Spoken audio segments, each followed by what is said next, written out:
tapi kita juga jangan terlalu menekan karena itu bisa mengganggu proses pertumbuhan ya, proses pertumbuhan anak itu teman-teman. Nah, itu tadi kan menurut Sigmund Freud. Kalau menurut B.F. Skinner gimana dan adegan mana yang kamu ambil? Jadi kalau menurut Skinner, perilaku manusia itu dibentuk oleh akibat dari perilaku itu sendiri. Dalam teori ini ada dua jenis pengkondisian. Yang pertama ada classical conditioning dan kedua ada operant conditioning.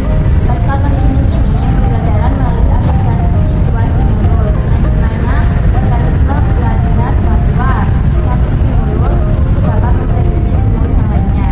Sedangkan kalau operant conditioning itu pembelajaran melalui konsekuensi perilaku, yang dimana perilaku itu dipengaruhi oleh hadiah atau hukuman yang intinya.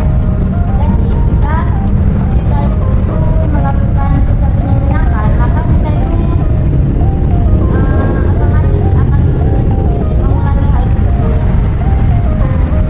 Dalam film ini aku itu mengambil adegan ketika Billy yang awalnya boros itu mulai belajar berhemat dan mulai mengikuti aturan yang ada di rumah.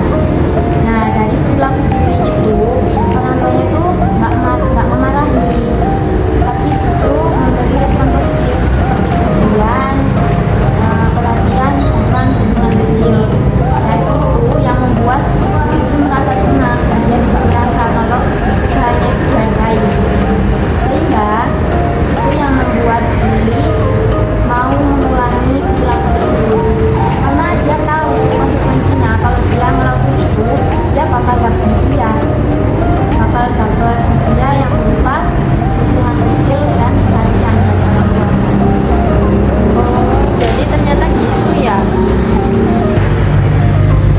Jadi, menurut teorinya Skinner, pujian dan hadiah itu merupakan kekuatan positif yang berfungsi untuk memperkuat perilaku yang diinginkan, sehingga anak itu didorong untuk mengulangi perilaku tersebut di kemudian hari. Nah, tanpa kalian sadari, orang tua itu sedang melatih perilaku anak, bukan melalui ocehan atau hukuman, tapi dengan cara memberi respon positif setiap kali anak melakukan sesuatu yang sesuai dengan harapannya, sehingga lama-kelamaan perilaku hemat itu menjadi kebiasaan. Nah, dari sini kita paham bahwa kebiasaan baik bertahan bukan karena takut, tapi karena merasa dihargai. Dan mungkin yang perlu kita ubah bukan aturannya, tapi cara kita untuk merespon usaha orang lain. Itu teman-teman, gimana? Udah paham? Oke teman-teman, itu tadi sedikit review dari kita.